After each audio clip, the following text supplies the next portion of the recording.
ધોરણ 7 વિષય ગણિત પ્રકરણ 3 વર્ગ અને વર્ગમૂળ.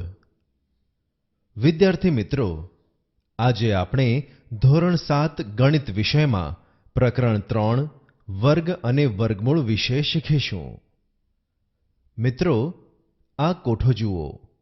અહીં પ્રથમ ખાનામાં પ્રશ્ન, બીજા ખાનામાં આકૃતિ અને ત્રીજા ખાનામાં તે આકૃતિનું ક્ષેત્રફળ આપવામાં આવ્યું છે. એક ખાનાનું ક્ષેત્રફળ 1 × 1 બરાબર 1 ચોરસ સેન્ટીમીટર છે.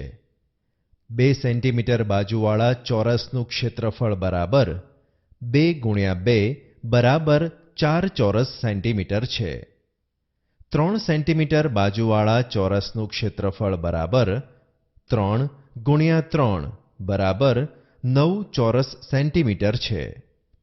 4 સેન્ટીમીટર બાજુવાળા ચોરસનું ક્ષેત્રફળ બરાબર 4 × 4 બરાબર 16 ચોરસ સેન્ટીમીટર છે.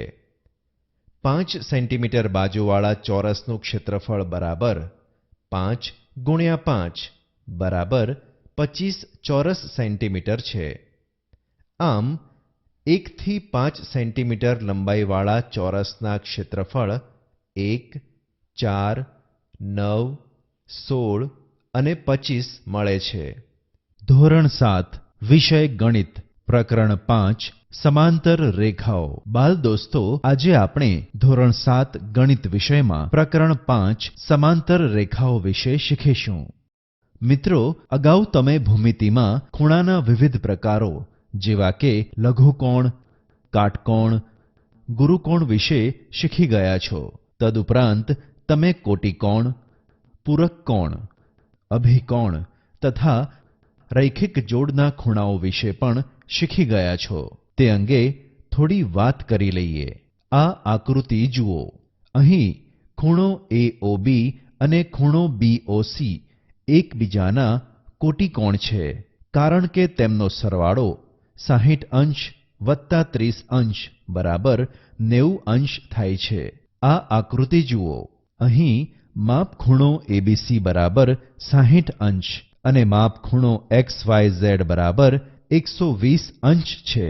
બંને ખૂણાના માપનો સરવાળો 60 અંશ વત્તા 120 અંશ બરાબર 180 અંશ થાય છે. આમ આ બંને ખૂણા એકબીજાના પૂરક કોણ છે. આ આકૃતિ જુઓ. અહીં A-O-B છે તથા O બિંદુએ બે ખૂણા રચાય છે, જેમનો એક ભુજ કિરણ OC સામાન્ય છે. તેથી ખૂણો AOC અને ખૂણો COB રૈખિક જોડના ખૂણા કહી શકાય. આ આકૃતિ જુઓ. અહીં રેખા AB અને રેખા CD O બિંદુએ છેદે છે. તેથી 4 ખૂણા રચાય છે. ખૂણો AOC અને ખૂણો BOD સામસામેના ખૂણાની જોડ છે. તેમને અભિકોણો કહે છે. એ જ રીતે ખૂણો COB અને ખૂણો AOD પણ અભિકોણો છે. આ ખૂણાઓ વિશે તમે શીખી ગયા છો. હવે આપણે આગળ શીખીશું. સમાંતર રેખાઓ અને તેની લાક્ષણિકતાઓ. બાલમિત્રો, આ આકૃતિ જુઓ. આ શાની આકૃતિ છે? તે રેલવેના પાટા દર્શાવે છે. પાટા વચ્ચે બધે જ સરખું અંતર હોય છે. કેમ, ખરું ને? હવે આ આકૃતિ જુઓ. આ ટેબલ છે. ટેબલની સામસામેની ધાર કેવી જણાય છે? ટેબલની સામસામેની ધાર સમાંતર છે, ખરું ને? આ આકૃતિ જુઓ. આ તમારા વર્ગમાં હોય તેવું કાળું પાટિયું છે. તેની સામસામેની ધાર પણ સમાંતર જોવા મળે છે. હવે આ આકૃતિ જુઓ. તે પુસ્તક છે. પુસ્તકની સામસામેની ધાર કેવી હોય છે? તમે કહેશો કે સમાંતર હોય છે ને. આ છે તમારા કંપાસમાં જોવા મળતી ફૂટપટ્ટી. તેની ઉપર નીચેની ધાર પણ સમાંતર જોવા મળે છે. આ બધામાં સમાંતર ધાર જોઈ શકો છો. પ્રવૃત્તિ 1. બાલ દોસ્તો, પેન્સિલને દોરીની મદદથી એક પ્રવૃત્તિ કરી સમાંતર વિશે ખ્યાલ મેળવીએ. 1. આશરે 1 મીટર લાંબી દોરી લો. 2. તેના બે છેડા ભેગા કરી ગાળીઓ બનાવો. 3. તેમાં પેન્સિલ પરોવી બે હાથ વડે દૂર દૂર પેન્સિલ લઈ જાઓ અને દોરીનો ગાળિયો ટટ્ટાર રહે તેમ રાખો. 4. પેન્સિલ એ રીતે પકડો કે જેથી દોરી ટટ્ટાર રહે. 5. આકૃતિ જુઓ. તેમાં A, B, C અને D નામ આપ્યા છે. 6. માપપટ્ટીની મદદથી A થી C નું અને B થી D નું અંતર માપો. હવે આકૃતિનો અભ્યાસ કરી આ પ્રશ્નોના ઉત્તર વિચારો. 1. રેખાખંડ AB અને રેખાખંડ CD એકમેકને છેદે છે? તમે કહેશો કે રેખાખંડ AB અને રેખાખંડ CD છેદતા નથી.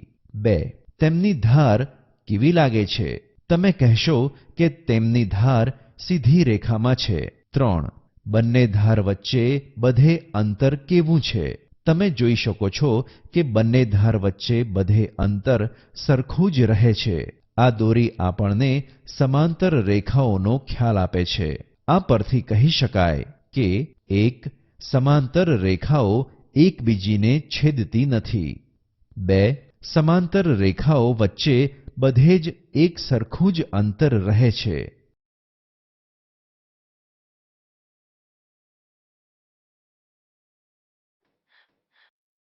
ધોરણ 7 વિષય ગણિત પ્રકરણ 1 ઘાત અને ઘાતાંક. બાળદોસ્તો, તમે પુનરાવર્તી ગુણાકાર વિશે શીખી ગયા છો. ધોરણ 6 માં સંખ્યાના તે જ સંખ્યા સાથેના ગુણાકારને પુનરાવર્તી ગુણાકાર કહેવામાં આવે છે. આપણે જ્યારે સંખ્યાના અવિભાજ્ય અવયવો પાડીએ છીએ ત્યારે તેમાં એકનો એક અવયવ એક કરતાં વધુ વખત આવે છે. દાખલા તરીકે 32 બરાબર 2 ગુણ્યા 2 ગુણ્યા 2 ગુણ્યા 2 ગુણ્યા 2 માં 2 5 વખત ગુણાકારમાં આવ્યો.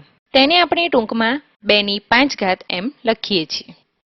દોસ્તો, 2 ની 5 ઘાતમાં 2 એ 5 વખત ગુણાયેલી સંખ્યા છે, જેને આધાર કહેવાય છે. 5 એ કેટલીક વાર પુનરાવર્તી ગુણાકાર થાય છે તે દર્શાવે છે, જેને ઘાતાંક કહેવામાં આવે છે. 4 ગુણ્યા 4 ને ઘાત સ્વરૂપે 4 નો 2 ઘાત લખાય. તેમાં 4 આધાર અને 2 ઘાત છે. 17 ગુણ્યા 17 ગુણ્યા 17 ગુણ્યા 17 ગુણ્યા 17 ગુણ્યા 17 ગુણ્યા 17 ગુણ્યા 17 ગુણ્યા 17 બરાબર 17 નો 9 ઘાત લખાય. તેમાં 17 આધાર છે અને 9 ઘાતાંક છે. બાળદોસ્તો, 1 ગુણ્યા 1 ગુણ્યા 1 ગુણ્યા 1 ગુણ્યા 1 બરાબર 1 ની 5 ઘાતમાં 1 ને વારંવાર ગુણીએ તોય 1 જ મળે છે. ગુણાકારમાં કોઈ પણ સંખ્યા જો એક જ વાર આવે, દાખલા તરીકે 7 ની 1 ઘાત બરાબર 7 જ લખાય. 7 ગુણ્યા 7 ન લખાય, તેનું ખાસ ધ્યાન રાખજો. મિત્રો, હવે નીચેના ઉદાહરણ સમજીએ. 1. 4 ગુણ્યા 4 ગુણ્યા 4 ગુણ્યા 4 ગુણ્યા 4 ગુણ્યા 4 બરાબર 4 ની 6 ઘાત. 2. -5 ગુણ્યા -5 ગુણ્યા -5 બરાબર -5 ની 3 ઘાત. 3. x ગુણ્યા x ગુણ્યા x ગુણ્યા x ગુણ્યા x ગુણ્યા x ગુણ્યા x બરાબર x ની 7 ઘાત. એ જ રીતે હવે આમ સમજીએ. 4. a ની 4 ઘાત બરાબર a ગુણ્યા a ગુણ્યા a ગુણ્યા a 5. 9 નો ઘન બરાબર 9 ગુણ્યા 9 ગુણ્યા 9 6. -10 ની 5 ઘાત બરાબર -10 ગુણ્યા -10 ગુણ્યા -10 ગુણ્યા -10 ગુણ્યા -10. કેમ, ખરું ને? મિત્રો, ધન પૂર્ણાંક ઘાતાંકના કેટલાક નિયમો છે. તે નિયમો હવે આપણે સમજીશું. આ ઉદાહરણ જુઓ ને સમજો. 1. 4 નો ઘન ગુણ્યા 2 નો વર્ગ બરાબર 4 ગુણ્યા 4 ગુણ્યા 4 ગુણ્યા 2 ગુણ્યા 2 બરાબર 64 ગુણ્યા 4 બરાબર 256. 2. 2 નો ઘન ગુણ્યા 2 નો ઘન બરાબર 2 ગુણ્યા 2 ગુણ્યા 2 ગુણ્યા 2 ગુણ્યા 2 ગુણ્યા 2 બરાબર 2 ની 6 ઘાત બરાબર 2 ની 3 વત્તા 3 ઘાત. 3. x નો ઘન ગુણ્યા x ની 5 ઘાત બરાબર x ગુણ્યા x ગુણ્યા x ગુણ્યા x ગુણ્યા x ગુણ્યા x ગુણ્યા x ગુણ્યા x બરાબર x ની 8 ઘાત બરાબર x ની 3 વત્તા 5 ઘાત. 4. -a નો વર્ગ -a ની 4 ઘાત બરાબર -a ગુણ્યા -a ગુણ્યા -a ગુણ્યા -a ગુણ્યા -a ગુણ્યા -a બરાબર -a ની 6 ઘાત બરાબર -a ની 2 વત્તા 4 ઘાત. ધોરણ 7 પ્રકરણ 2 સાદું વ્યાજ. ₹125 ના 20% શોધવા હોય તો ઉકેલ આ રીતે દર્શાવીશું. 125 ના 20% બરાબર 125/1 ગુણ્યા 20/100 બરાબર 25.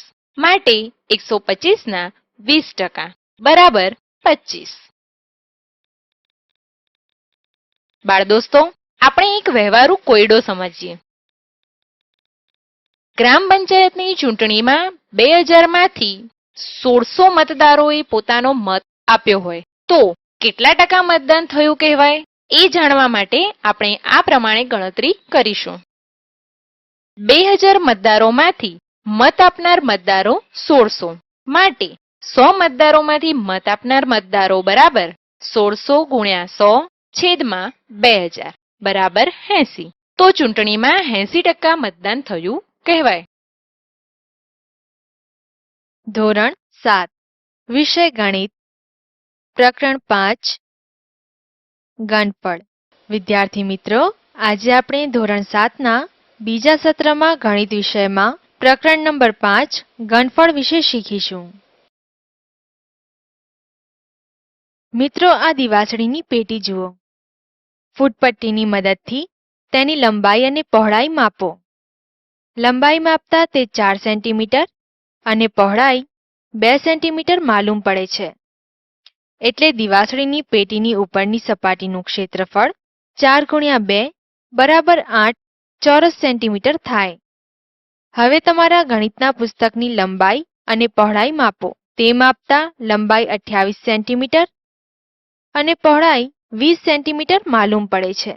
એટલે પુસ્તકના ઉપરના ભાગનું ક્ષેત્રફળ બરાબર 28 સેન્ટીમીટર ગુણ્યા 20 સેન્ટીમીટર બરાબર 560 ચોરસ સેન્ટીમીટર થાય. આ રીતે તમે રમવાનો પાસો, lunch box, colour box, compass પેટી વગેરેની ઉપરની સપાટીનું ક્ષેત્રફળ શોધી શકો છો. મિત્રો, ઘનફળ એટલે શું તે સમજવા એક પ્રવૃત્તિ કરીશું. દિવાસળીની પેટીઓનું એક બોક્સ લો. હવે એક નાનું બોક્સ લો. આ બોક્સમાં દિવાસળીની પેટીઓ ગોઠવો. એમાં કેટલી પેટીઓ સમાઈ શકે છે તે શોધો. ધારો કે બોક્સમાં 12 પેટીઓ સમાય છે. આમ બોક્સનું ઘનફળ બરાબર 12 પેટીઓનું ઘનફળ. હવે જો એક પેટીનું ઘનફળ જાણતા હોઈએ તો બોક્સનું ઘનફળ પણ જાણી શકાય. દિવાસળીની પેટીની લંબાઈ, પહોળાઈ અને ઊંચાઈ જાણવી પડે. ફૂટપટ્ટી વડે માપતા તેની લંબાઈ 5 સેન્ટીમીટર, પહોળાઈ 3.5 સેન્ટીમીટર અને ઊંચાઈ 1 સેન્ટીમીટર માલુમ પડે છે.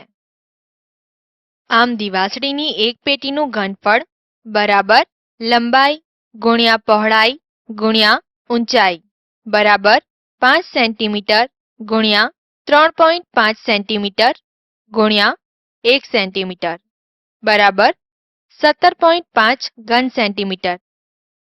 હવે બોક્સમાં આવી 12 પેટીઓ સમાઈ શકે છે. તો બોક્સનું ઘનફળ બરાબર 12 ગુણ્યા એક પેટીનું ઘનફળ બરાબર 12 ગુણ્યા 17.5 ઘન સેન્ટીમીટર બરાબર 210 ઘન સેન્ટીમીટર. આમ આપેલ બોક્સનું ઘનફળ 210 ઘન સેન્ટીમીટર થશે.